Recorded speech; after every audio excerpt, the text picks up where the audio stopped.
I think अब वो एक टाइम आ गया है जब 2025 एंड होने वाला है और हम नए साल में मतलब कि 2026 में एंटर करने जा रहे हैं। और वो समय आ चुका है जब हम कई सारे रेजोल्यूशंस लेंगे कि हमें इस साल ये करना है, वो करना है, एटसेट्रा एटसेट्रा। और कई सारे रेजोल्यूशंस की लिस्ट शायद बहुत सारे लोगों ने बनानी भी शुरू कर दी हो, पर मुझे लगता है कि ये रेजोल्यूशन वाली चीज़ काफ़ी ज़्यादा बोरिंग हो चुकी है, क्योंकि हम बहुत सारे रेजोल्यूशंस की लिस्ट तो बना लेते हैं पर उन्हें 2-3 दिन से ज़्यादा फॉलो भी नहीं कर पाते हैं। और मुझे लगता है कि ये रेजोल्यूशंस का जो आइडिया है ये काफ़ी ज़्यादा आउटडेटेड भी हो चुका है। अब पता नहीं कोई करता भी है कि नहीं करता है। तो रेजोल्यूशंस की लंबी चौड़ी लिस्ट बनाने से बेटर है कि हम 2-3 चीज़ें ही कर लें, वही बहुत होता है। और इनमें से बहुत सारी चीज़ें हैं जो मैं खुद फॉलो करना चाहूँगी और मेरे लिए भी एक तरीके की रेजोल्यूशन लिस्ट की ही तरह काम करेगी, ना कि सिर्फ 2026 के लिए, बल्कि मुझे लगता है फॉर लाइफ ये सारे रेजोल्यूशंस होने चाहिए। तो पहला रेजोल्यूशन मेरे हिसाब से जो मुझे लेना चाहिए या फिर मैं लेना चाहूँगी वो है एक्सेप्टेंस। एक्सेप्टेंस इस चीज़ का कि कोई हमें बचाने वाला नहीं है। Nobody is coming to save you, क्योंकि सालों साल से सिर्फ एक परफेक्ट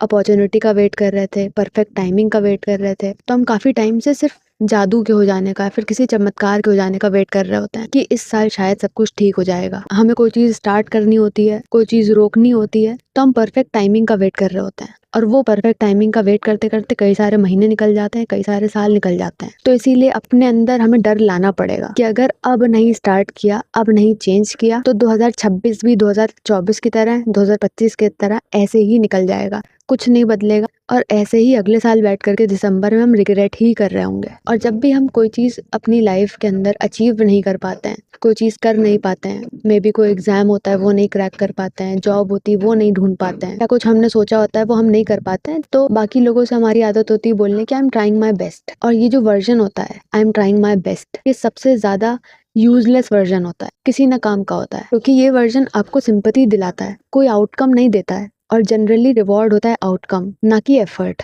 तो ये जो हमें सिंपैथी मिलने लगती है एक बार, उस सिंपैथी की हमें आदत पड़ जाती है, क्योंकि हमारे अंदर आ जाता है विक्टिम माइंडसेट। फिर हमारे सेंटेंसेस में बार बार ये सब चीज़ें आने लगती हैं, हमें कोई समझता नहीं है, मुझे कोई समझता नहीं है, मैं बहुत डिफरेंट हूँ, मैं बहुत अनलकी हूँ, मेरी किस्मत खराब है, एटसेट्रा एटसेट्रा। जो हमें सिंपैथी दिलवाती है, इससे कुछ अचीव नहीं होता। इसीलिए kill the identity that gets you sympathy, क्योंकि अपनी ही स्टोरी में विक्टिम बन के क्या ही हो जाए। जितने भी ट्रॉमास हैं, जितने भी आपको दर्द हैं, दुख हैं, उन सबको लिख के जला देना चाहिए, फिर उसके बाद में उनके ऊपर एक्शंस लेना चाहिए, ना कि सिर्फ सिंपैथी कार्ड, विक्टिम कार्ड उसके ऊपर खेलने से कुछ हासिल नहीं होगा। क्योंकि विक्टिम्स फिर अगले साल ऐसे ही बैठे रहेंगे दिसंबर में, क्योंकि मोस्ट ऑफ द टाइम जो हमारी एंग्जाइटी आ रही होती है वो इसलिए नहीं आ रही होती कि हमें पता नहीं कि हमें क्या करना है, वो इसलिए आती है कि हमें पता है कि हमें क्या करना है और हम नहीं कर रहे होते हैं। बहुत बार होता है कि जब हम अपने आप से ऐसे रेजोल्यूशंस लेते हैं, अपने आप से प्रोमिसेस करते हैं, और वो रेजोल्यूशंस या फिर प्रोमिसेस वो पूरे नहीं करते हैं, तो इतना कोई फर्क नहीं पड़ता है हमें, क्योंकि वहां पे कोई अकाउंटेबिलिटी नहीं है। और यही शायद हमें चेंज करना चाहिए, to be accountable to yourself. क्योंकि इस दुनिया में सबसे इंपॉर्टेंट इंसान जो हमें देख रहा होता है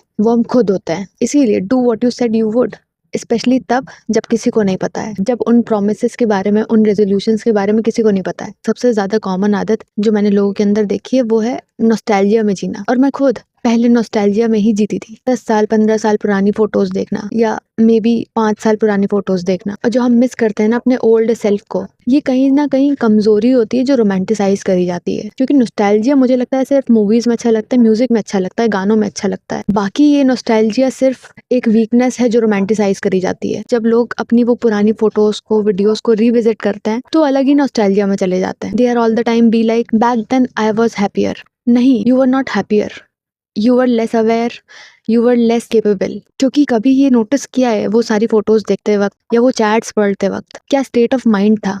क्या हम इतने अवेयर थे जितना आज हैं? नहीं थे। हम सबकी एज बढ़ रही है, चाहे आप 18 साल के हो, 30 साल के हो, 40 साल के हो, 50 साल के हो, कोई भी एज हो, आप नए साल में एंटर होते ही आपकी एज बढ़ेगी। जो हमारे फुल ऑन प्रोडक्टिव ईयर्स हैं वो खत्म होंगे। और हम क्या कर रहे हैं इस समय? हम कर रहे हैं, हम सारी चीजें टाल रहे हैं लेटर ऑन पे, सब कुछ बैंक कर रहे हैं लेटर ऑन पे, एज इफ कोई गारंटी है कि लेटर ऑन आएगा ही। कोई चीज स्टार्ट करनी है लेटर ऑन, अपने ऊपर काम करेंगे तो वो भी डाल दिया लेटर ऑन पे। जो हमारे क्लोज में लोग हैं उन लोग के साथ में अगर टाइम स्पेंड करना है, लेटर ऑन। जो भी चीजें हम लेटर ऑन पे डालते हैं उन सबकी एक्सपायरी डेट होती है। जिन लोगों के साथ में हमें टाइम स्पेंड करना होता है वो लोग भी एक दिन दुनिया से चले जाएंगे, तो इसीलिए लेटर ऑन नहीं आता है।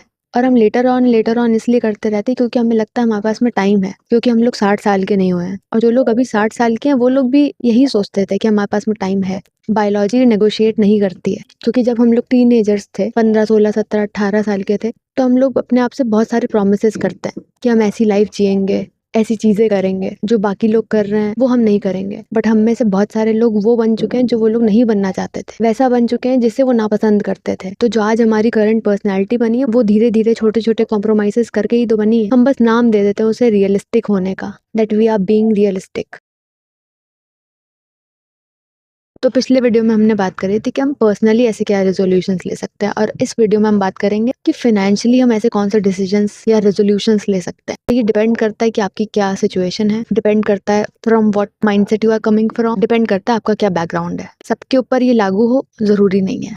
और पिछला वीडियो हमने शुरू किया था एक्सेप्टेंस के साथ में, और यहाँ पे भी सबसे पहले हमें एक्सेप्ट करना पड़ेगा, अपने आप से एक ऑनेस्ट कॉन्वर्जेशन करनी पड़ेगी। तो फाइनेंशियली हमें अपने आप से कुछ सवाल पूछने चाहिए, that am I underpaid, am I replaceable, क्या मेरे पास में वो कोई स्किल है जो क्राइसिस में मुझे बचा सकती है, क्या मेरे पास में ऐसा इनकम सोर्स है जो क्राइसिस में मेरा साथ दे। अगर है तो अच्छी बात है, अगर नहीं है तो या तो हमें काम करना पड़ेगा अपनी इनकम को बढ़ाने में, स्किल्स को बढ़ाने में, या फिर वो जो इनकम की सीलिंग बनी हुई है उसे एक्सेप्ट करना पड़ेगा कि अब इससे आगे कुछ हो ही नहीं सकता, अब इससे आगे कोई मेहनत नहीं कर सकता है। जो सबसे ज्यादा इंपॉर्टेंट चीज होती है और हम सबसे ज्यादा इग्नोर करते हैं वो है हेल्थ इंश्योरेंस, टर्म इंश्योरेंस, जो आजकल हमारा सबसे ज्यादा ध्यान रहता है इनकम बढ़ाने में, इन्वेस्टमेंट करने में। और जो चीज हम इग्नोर करते हैं वो है insurance. Do not depend on your companies insurance.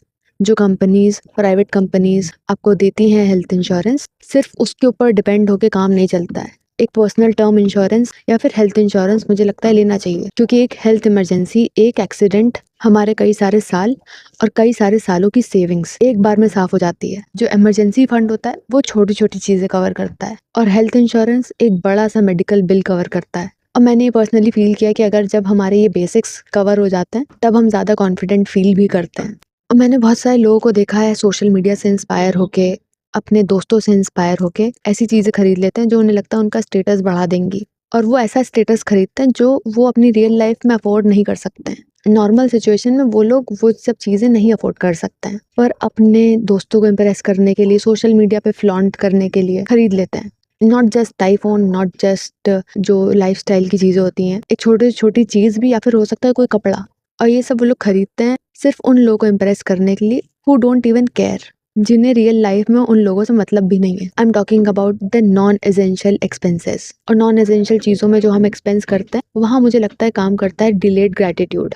अगर 10 से 15 दिन बाद या फिर मैक्सिमम 30 दिन बाद भी अगर हमें उस चीज़ की ज़रूरत पड़ रही है तब उस नॉन एसेंशियल चीज़ को लिया जा सकता है, क्योंकि मोस्ट ऑफ द टाइम 30 दिन में वो सारी जो भी नॉन एसेंशियल चीज़ों की क्रेविंग होती है वो ख़त्म हो जाती है। तो लोग ये परचेसेस करते हैं जो उन्हें लगता है कि उनका स्टेटस बढ़ा देगा। उन्हें उनकी कम सैलरी गरीब नहीं रखती है, उन्हें उनकी ये स्टेटस परचेजेस गरीब रखती हैं। वो स्टेटस परचेजेस जो वो रियलिटी में अफोर्ड नहीं कर सकते हैं। मैंने काफ़ी बार डाइवर्सिफिकेशन के बारे में बात करी है, पर एक जगह है जहाँ पे शायद बहुत ज़्यादा डाइवर्सिफिकेशन हमारा ही नुकसान कर देता है।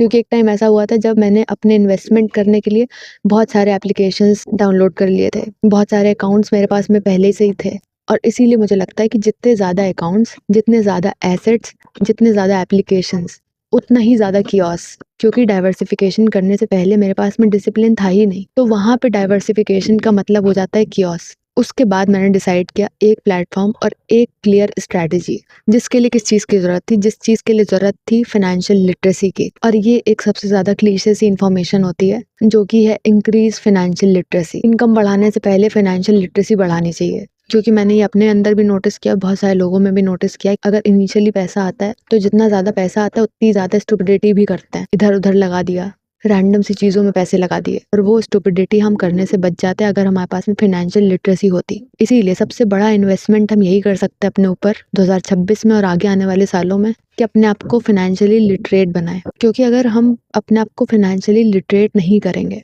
तो पुरानी आदतों के साथ में अगर पैसे आते गए, जितना ज़्यादा पैसा आएगा उतनी ज़्यादा बड़ी गलतियाँ करेंगे।